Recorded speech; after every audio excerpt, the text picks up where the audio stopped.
Hey, what's going on everyone? It's Flamecolava here, and it's been over a year since Pokemon Sword and Shield came out, and around this time last year I went ahead and reviewed the games when they came out. Now at the time of the game's release, and even before the game came out, I was extremely hyped for the games, and I was honestly defending what people were saying about them too. In fact, I was so hyped for the games that I got the opportunity to play them at EGX Gaming Convention that my school went to as a trip and the Pokemon Center in London a month early. And whilst there still is an argument over the games and if they're good or not, I still believe that these Pokemon games are actually pretty good. However, my opinions of Sword and Shield have definitely changed compared to last year, and I can see a few of the problems now a year later. Especially since I've now played different RPG games other than Pokemon over the past year, such as Persona 5 and Full Golden, Xenoblade Chronicles, Paper Mario, and many more. So in today's video, I'll be giving my thoughts of Pokemon Sword and Shield a year later. I'll be talking about the same parts of the games compared to last year, as well as throwing in the DLC, and how Pokemon really need to improve on future games. So without further ado, let's get right into today's video. So I want to start this video by talking about the overall presentation of the Gala region, and its theming of linking to the UK. So as someone who lives in the UK, I still think that the Gala region did a really good job with executing what Britain looks like very well. The towns have that very UK type of village style to them, and even stuff like how the Gala region gyms are based off UK stadiums was such a cool feature, as a football, or soccer as the Americans say it, is an incredibly popular sport here. Even little things like how there's some children in the games wearing a school uniform that resembles one that we have here, and the Isle of Armor being based off the Isle of Wight was such a cool thing to see. And overall, they did a really good job showing off what the UK looks like in a Pokemon form.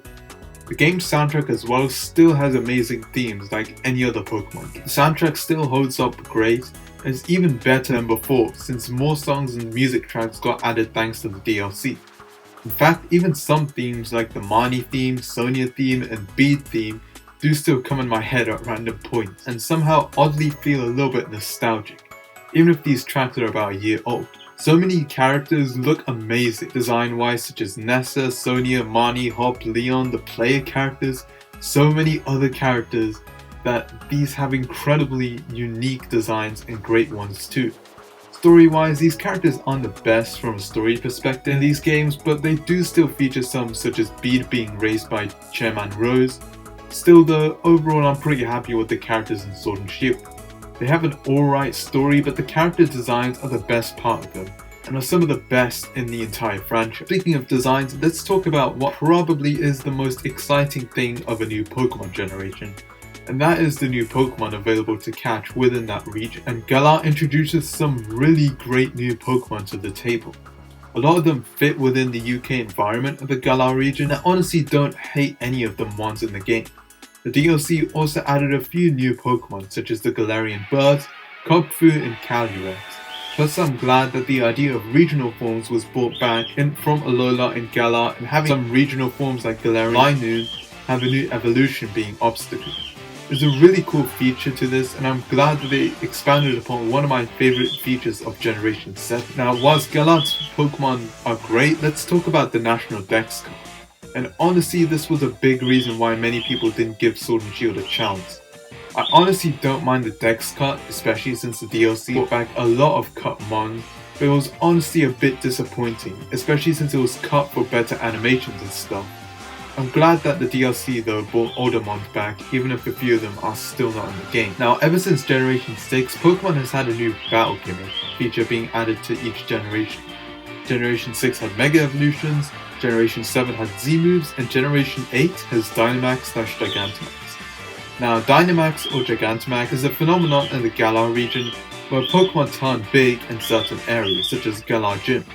This lasts for 3 turns in battle and gives the Pokemon new moves and makes them more powerful. Gigantamax is also when Pokemon turn big, yet a different form, and honestly Dynamax/Gigantamax is an feature. It's kind of neat, but nothing really too special. Plus it sucks that it's only in a few areas. However, I love the Gigantamax form of Pokemon, such as Charizard, Pikachu, and Inteleon. However, Dynamaxing isn't that good and it just feels like another gimmick to me for the game. And one of my biggest problems with vanilla Sword and Shield was its story. Coming from Sun and Moon, I really expected Sword and Shield to have more story like that game did. But unfortunately, vanilla Sword and Shield honestly had a pretty bland story. I mean, I guess it makes sense since Pokemon Sword and Shield didn't really have an evil team. That's how Pokemon games usually have a big story, but man, I still expected more from it. Luckily, the Crown Tundra did have a pretty decent story. Now, in my opinion, Sword and Shield has the best Pokemon gyms in the entire franchise.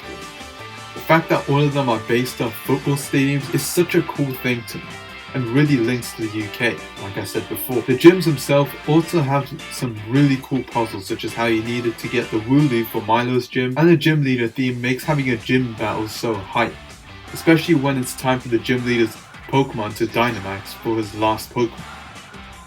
I always had a great time doing the gyms in Sword and Shield, and I really like the gym leaders for the gyms as well. The Pokemon League in Sword and Shield might honestly be my favourite because it's a Pokemon anime style league instead of having a traditional Elite Four to the champion. Now it does sort of suck that there isn't a Champions Road or Elite Four in Sword and Shield since it makes the league easier, however I still had a great time with the league and it's something I've always wanted in a Pokemon game. A Pokemon anime style league. Even the battle with Leon was really good, and the fact that the Galarian Star Tournament later in the DLC was a really nice addition to the league in my opinion. The Wild Area in Sword and Shield is honestly one of my favourite additions ever in a Pokemon. Whilst its presentation looks really bad, the Wild Area is a really cool open world like area in Sword and Shield. I still really like this area in the game, and it really does feel like the future of Pokemon, with the camera being fully rotatable. Even more so in the Crown Tundra where you have a full 360 camera for the entire game there. Still super happy with this addition and I hope that we get more areas in future Pokemon games where we could possibly have Roots looking at this with a few trainers. Now just like I said at first, Sword and Shield's post-game sucks. There really isn't much to do and the story with the Sword and Shield brothers or whatever they are was just not fun and I didn't really like it. The Battle Tower as well was something I didn't like that much, however the DLC gave us actual post-game content for Sword and Shield. And whilst you have to pay for it, I really thought it was worth it. Speaking of the DLC, whilst I did talk about them not too long ago in my review for the Crown Tundra and Isle of Armor, let me say this. The Isle of Armor was disappointing at first, however going back to it, it wasn't really that bad. However the Crown Tundra was amazing and feels like what Generation 9 could look like. I really think that the Crown Tundra could have been the best part of Sword and Shield and the best area of the game if it had more trainers and battles and stuff to do with it. However, if you really enjoyed Sword and Shield, then the DLC was absolutely worth spending the money. It gives the player more game time and I really had a blast with the DLC. Now whilst I did really enjoy Sword and Shield, a lot of the games do have quite a few problems in my opinion, and that also applies to the entire franchise itself. Starting off, I really feel like the Pokemon battle system really is getting boring and repetitive at this point. I mean, it's still not bad or anything, but it's just the same as it's always been. Even with additions like Mega Evolution, Gigantamax or Z-moves, just aren't big features that really change the battle system drastically. Take a look for example at the battle system from Persona 4 to Persona 5. Persona 4's battle system was pretty good and Persona 5 expands upon that by adding features like the baton pass and layout for the battle system too, making it feel really fresh and new. With Pokemon, it's played out the same and it's literally the same it's always been. Battling still isn't bad, but I feel like it's getting a bit boring at this point, having the same layout every time. Another big problem with Sword and Shield is how rushed the games are. Sword and Shield are incredibly rushed in so many ways. Things like how the graphics look, the story, dex cut, animations, so much stuff was rushed in Sword and Shield and you can tell that it really was rushed.